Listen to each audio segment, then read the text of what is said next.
से अति दुखित हो भोजन की चिंता में लीलावती की कन्या कलावती एक ब्राह्मण के घर गई। उसने ब्राह्मण को श्री सत्यनारायण भगवान का व्रत करते हुए देखा। उसने कथा सुनी तथा प्रसाद ग्रहण कर रात को घर गई। लीलावती ने अपनी पुत्री कलावती से पूछा, हे पुत्री, तू अब तक कहाँ रही? वह तेरे मन में क्या है? कलावती बोली, हे माता, मैं ब्राह्मण के घर कुछ भोजन के लिए गई थी। मैंने वहां श्री सत्यनारायण भगवान का व्रत होते देखा, इसलिए मुझे भी व्रत वहां देर हो गई। कन्या के वचनों को सुनकर लीलावती श्री सत्यनारायण भगवान की पूजा की तैयारी करने लगी।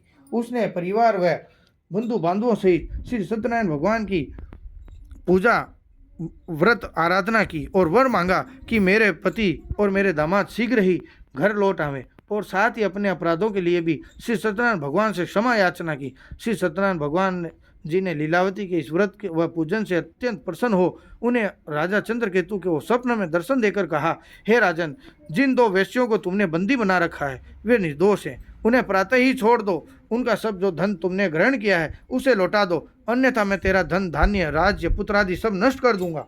ऐस राजा को ऐसे वचन कहकर भगवान अंतर ध्यान हो गए। प्रातः काल राजा चंद्रकेतु ने सभा में सबको अपना स्वप्न कह सुनाया और सैनिकों को आज्ञा दी कि दोनों वाणिक पुत्रों को कैद से मुक्त कर सभा में लाया जाए। दोनों ने आते ही राजा को प्रणाम किया। राजा ने कोमल वचनों से उनका सत्कार करते हुए कहा, हे महानुभावों, तुम्हें दुर्भाग्यवश ऐसे कठिन दुख प्राप्त हुआ है। अब तुम्हें कोई भय नहीं है, तुम अब भय मुक्त हो।